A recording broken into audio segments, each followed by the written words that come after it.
Well, they just didn't make it. A 90-year-old cruise brand is being canceled, shut down. Also, cruise experts have weighed in on things you should never do on a cruise. And guess what? There's another delay for the residential cruise ship.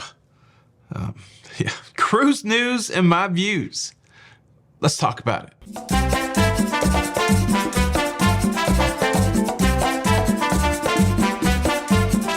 Hey, what's up, everybody? Welcome to La Lido Loca. I'm your host, Tony, here with the latest cruise news and views for your face. For your face on a Tuesday, the 4th of June, 2024. And man, I woke up to some crazy news. We've got word coming out that Carnival Corporation has decided to shut down P&O Australia, which is a 90-year-old legacy cruise brand.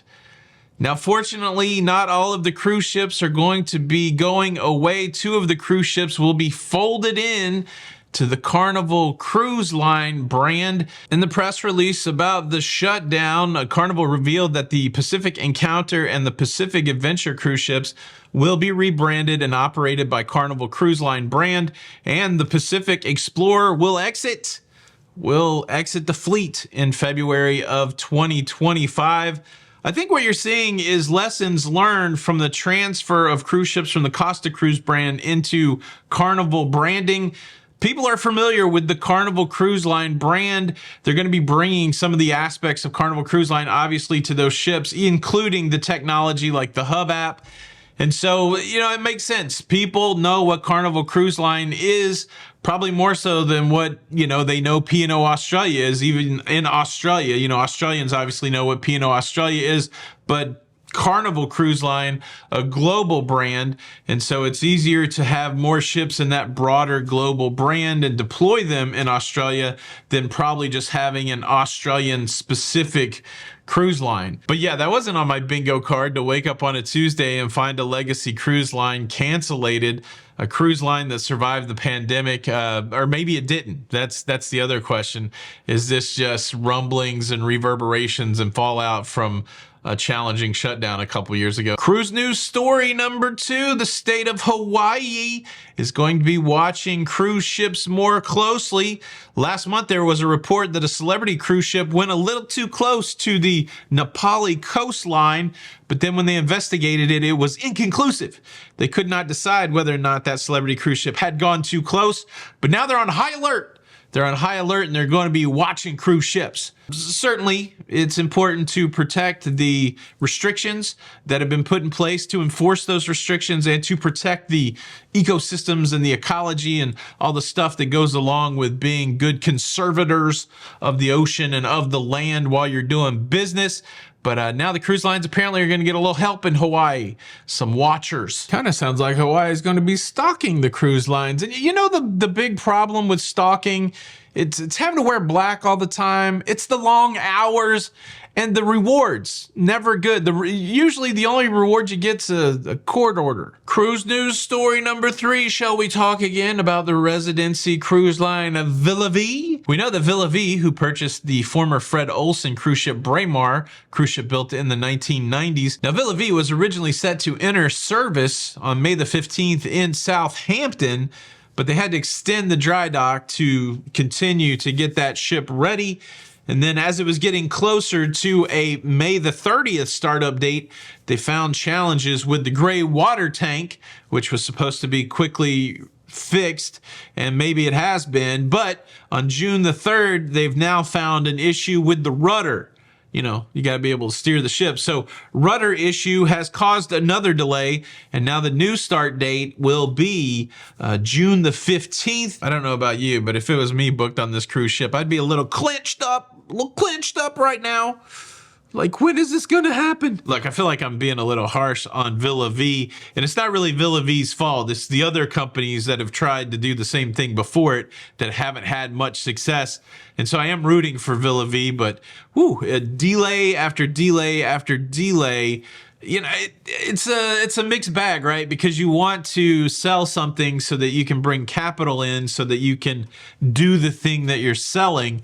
But part of me goes, man, it'd be nice if something was completely ready and then you would sell it. But sometimes it doesn't work that way. Money doesn't work that way. It seems like it would be a cleaner story optically if you didn't have to keep delaying the start of your cruise. Hopefully everything goes well with it. And I can't wait to see people on the Villa V. Cruise news story number 4 may be best introduced with an original song. Let me warm up. How now, brown cow?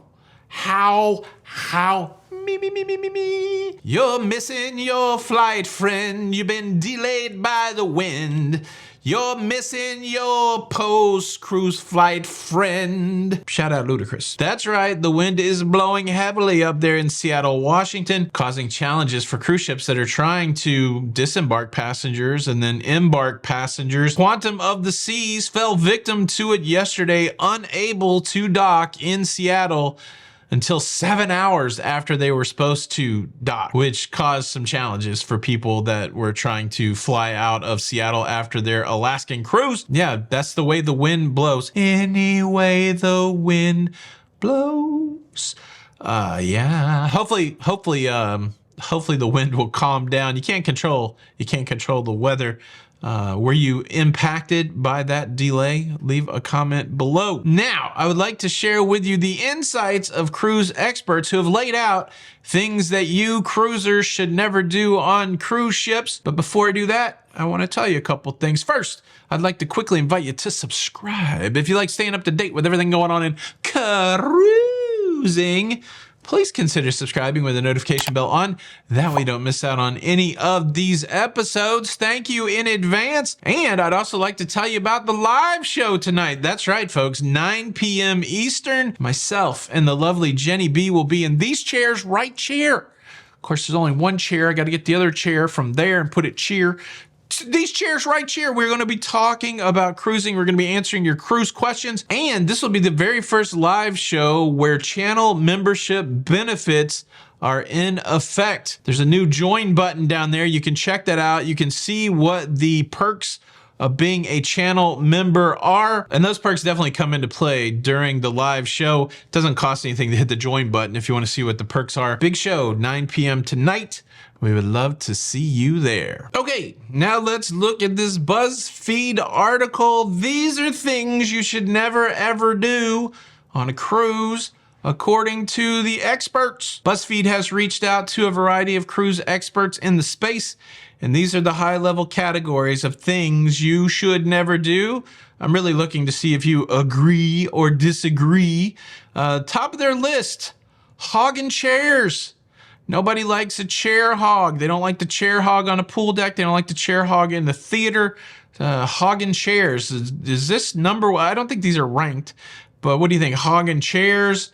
Ignoring health and hygiene. That's right. That makes sense. Wash your hands. We don't want that. Showing up late for things. Nothing more irritating than somebody coming in late to a show or showing up to your shared table in the main dining room after everybody's already eating their appetizers and the whole table has to wait for you to catch up. Forget about tipping. Ooh, this one's controversial. Had a lot of people the other day push back. I don't have to tip, dag nabbit. I don't care if I'm shorting people, taking food out of people's mouths. The cruise line should be better to pay their people. And even though I'm stiffing people and taking money away from their poor kids in another country, I don't care. I don't care. I got my money. Disrespecting the dress code. Is this really a no-no? Don't disrespect the dress code. If it's 1970s night, you better put on an afro wig and some bell bottoms and walk around the cruise ship or somebody's going to be upset. Letting your kids run wild. Okay, don't let your kids run wild. What, pushing and cutting line. Pushing, I haven't seen a lot of pushing. I have seen some cutting line though. Don't push in line, don't cut the line. And then treating the staff poorly, that is a no-no. Getting too drunk, making excessive noise, and being inconsiderate to fellow passengers. smoking outside designated area, throwing things overboard. Has anybody, I saw somebody throw a banana peel out a car window the other day as we were getting onto like the interstate, and I was shocked. I was like, we must be so far removed from littering that it was very shocking. But then I was kind of having a throwback memory. I remember in the 1970s that you would see whole bags, like fast food bags of trash, come out of car windows, and you drive down a highway and there'd be 50 McDonald's styrofoam containers on the side of the road. We've definitely progressed. Thank you, Woodsy Owl. Give a hoot, don't pollute. We've certainly progressed when it comes to littering, but even biodegradable stuff like banana peels, that's an interesting question. So if something's like biodegradable, like a banana peel that's going to essentially compost, is that okay to throw out the window? I don't think it is. Still, that's still littering, but at least it's better than throwing plastics out. But don't throw stuff off a cruise ship. I've never seen that. I've seen a couple stories. You know, one that's missing that seems to happen on every cruise that I go on is that there's always some overweight guy wearing a Speedo standing on the atrium bar yelling loudly, "Who's your daddy?" That has happened on every cruise that I have been on, except the 2 cruises I forgot my Speedo. Cruise news, cruise news, cruise news, it's over.